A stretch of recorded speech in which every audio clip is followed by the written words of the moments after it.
All right, cool. So recapping week 3 of the NFL season, there were some good games. Colts go to 3-0. Tampa goes 3-0. There's a few undefeated teams. There's a few 0-3 teams as well, like the Saints and a few more teams that we'll get to talk about in a minute. All right, cool. So starting off with Tampa and the Jets. The Jets go to 3-0. They win this game 29-27. The Jets move down to 0-3. So for the Bucks case, this is a good win. Even though the Jets did score 21 points in the fourth quarter, I mean through the first 3 quarters of the game, it was all one-sided, and then in the end, the Jets made it a little fun, but the Bucks were able to prevail still in the end. For the Jets, this is a little worrisome because you're in these games like the Pittsburgh game, you get blown out in the Buffalo game, and then you're kind of in this one in the end with the Tampa game. Maybe with Justin Fields, you can build some momentum and be able to continue having this type of play, at least putting up points on the board, and be able to finally get some wins in the win column at least. All right, cool. We have Atlanta getting shut out by Carolina 30-0. This was a little shocking game to me in both ways for Atlanta and for Carolina's case. So for Atlanta's case, I know it's only Michael Penix's 8th career start, but I didn't expect him to get completely shut out. He looked good against the Vikings, and I just didn't think he was gonna get shut out like this and struggle as much. He threw 2 picks in this game, so I just wasn't expecting this out of Michael Penix. I'm not gonna overreact though too much. But moving on with Carolina, this is a good win for them. Hopefully, this is a start to something, to a brighter future at least. Hopefully, Bryce Young can connect with Terry McLennan a little more often. They're able to run the ball more often and just finally be able to get some wins. All right, cool. Moving on with the Cleveland and Green Bay game. This was a slow pacing game, and this is honestly, I thought this was going to be the most lopsided game, one sided game at least. I thought Green Bay would maybe by first quarter, second quarter, be up already like 21-3, something like that. But this was a good win for Cleveland. Yeah, the defense, and even though the defense, and I think another thing too is that a lot of people had a lot of disbelief about Joe Flacco and his age, and they just didn't think that, or including myself, didn't think that they were going to be able to keep pace with Green Bay. But credit to them that they did. The defense played great. They gave it a hard time for Green Bay and Jordan Love. For the Green Bay aspect of it, though, I don't want to put too much stock into it. I don't think it's that big of a deal. I think they'll be fine going into Dallas next week. All right, cool. Moving on. We have Houston, Jacksonville. If you're a Houston fan, this is a really, really tough, not only game, but the first couple, 3 games into the season. The offense has really, really been something. I've been struggling lately. So the play calling too and the offensive line. So it's not just CJ. It's everyone. It's 11 players on the field. It's all 11 guys. So all right, and for Jacksonville's case, I mean, a win's a win. Don't get me wrong. So they'll take a win, but they only had 10 points going into the fourth quarter themselves. So it's not like they had. It's not like they were playing great. It's not like they were dominating the Texans. This was a close game going to the fourth quarter, a very winnable game for either team, and that's why I think it's frustrating for both Texans and Jaguars fans. Even though it is a win, it's a little less bittersweet than Texans. Um, you just want to be able to see both teams be able to put points on the board and push the ball down the field. Travis Hunter, he played well. He as a receiver, he was targeted twice but only had 1 catch for 21 yards. And as a defensive player, he had 6 total tackles, 3 solo. So he's Jacksonville as the season goes on, they're gonna find a balance and see where they want to go. All right, cool. So moving on with the Minnesota and Cincinnati game. This was a totally one-sided game. Backup quarterbacks for each of these teams. So for Minnesota's case, this was a good win, obviously. Good thing to get an offense into a flow, pushing the ball down the field. The defense played, specifically Isaiah Rogers, played great today. Isaiah Rogers had one for the history books. Um, I don't know the exact stats off my head, but he had a great game. I think it was like two forced fumbles, a forced fumble for a return touchdown, and a pick six. Obviously, return for a touchdown. So, great game by him, by Isaiah Rogers. For Cincinnati's case, obviously, they start off the season 2-0, and this guy that they got, Jake Barwin, he's been throwing picks nonstop. So, in order to keep the season alive for Cincinnati, I believe Kirk Cousins, somebody they need to trade for somebody because this guy he's a winning ticking time bomb to throw a pick after pick. All right, cool. So the next game we have up, we have the Pittsburgh Steelers and the New England Patriots. For the Patriots, this was a winnable game. I mean, you have more passing yards than the Steelers. You have way more rushing yards than the Steelers, and you still lost the game. Why? Fumbles and picks. I mean, obviously, anytime when you fumble a ball, it's gonna hurt you. But when you fumble the ball 4 times and you lose all 4 of them, you don't recover once, and you have the pick, so you have 5 turnovers. And if you're Drake May, you get sacked 5 times.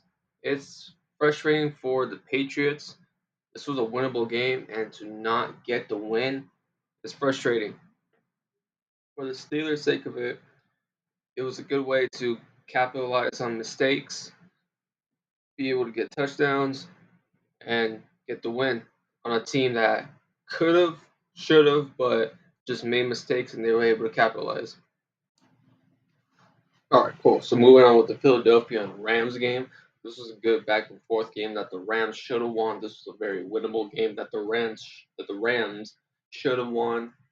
So end of the half, you had like a 19-7 lead, I think, and it was early third quarter, but Philadelphia fumbled and the Rams were later able to score a touchdown, and that made it at one point 26-7.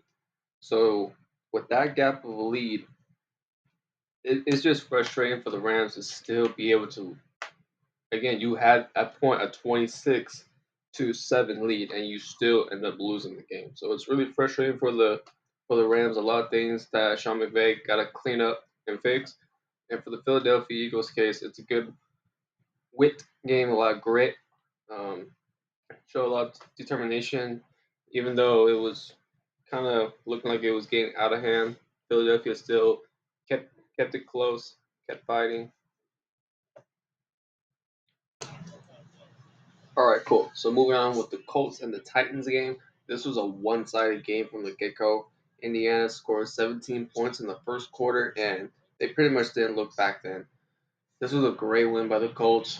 Great play by Daniel Jones, proving a lot of people wrong, even myself. Even I thought he was, just going to be a backup, maybe a journeyman, but he's turning around. Great for him. Great for the Colts, and they're looking great in the South. I mean, with both the Texans, they're struggling, and we'll see if the Jags can improve. But they're sitting good in the AFC South. It was a struggle, but Cam Ward, this is just for a Titans case. This is a tough game to swallow, but this is nothing really to hang your head down on. This is the Colts. They're playing on a whole nother level, so this is just growing pains and more experience for Cam Ward. All right, cool. So moving on with the Raiders and the Commanders game. This was a game that I thought not Oakland Vegas was going to win because I mean they have their starting quarterback and Washington doesn't. So you would just think, just based off of that info, you would think, okay, Vegas is going to win this game, but no, Washington actually handled this game pretty easily. Actually, they ran the ball pretty well. Mariota only had one passing touchdown, but he also had a rushing touchdown himself, and they also had two other running backs to score a touchdown running the ball. So this was a great win for Washington. Despite not having your starting quarterback, this was a great win overall for the team. And for Vegas, you had your starting quarterback. I know the all line isn't the greatest, but you still have your starting quarterback and the other team didn't. So usually in most cases you should be the team that gets the win. All right, cool. So moving on with the Broncos and the Chargers game, this was a good back and forth game that the Broncos should have won. It was another tough game, just like last week, a very winnable game. But it's tough going back to back games, winnable games that they could have been undefeated themselves, but now they fall to 1-2, coughing up both of those games that they could have won against the Colts and this past week against the Chargers. And it's even more tough when you turn the ball over, when you force Justin Herbert and you force the Chargers to a fumble, two fumbles, and a pick. So that's three extra possessions for you, three less for them, and you still lose the game. That's what makes it harder. And for the Chargers case of it, it was a good way to stay in the game. It's not like they got blown out or anything, but late into the fourth quarter, going in with like 7 minutes and some change, down a touchdown, but they were still able to come back and get the win. So good for them. Great coaching and great play by Justin Herbert. All right, cool. So moving on with the Saints and the Seahawks game. This was a one-sided game. Great win for Seattle. For New Orleans case, I mean, there's not much to take away anyway to start with, but after all, this is my team that I predict this is going to be the team that's going to get the number one overall pick in next year's draft anyway. So for Seattle's case, this was a good win. Big win too, 44-13. I think this was a good way for Sam Darnold to slow things down a little bit. He still had over 200 passing yards.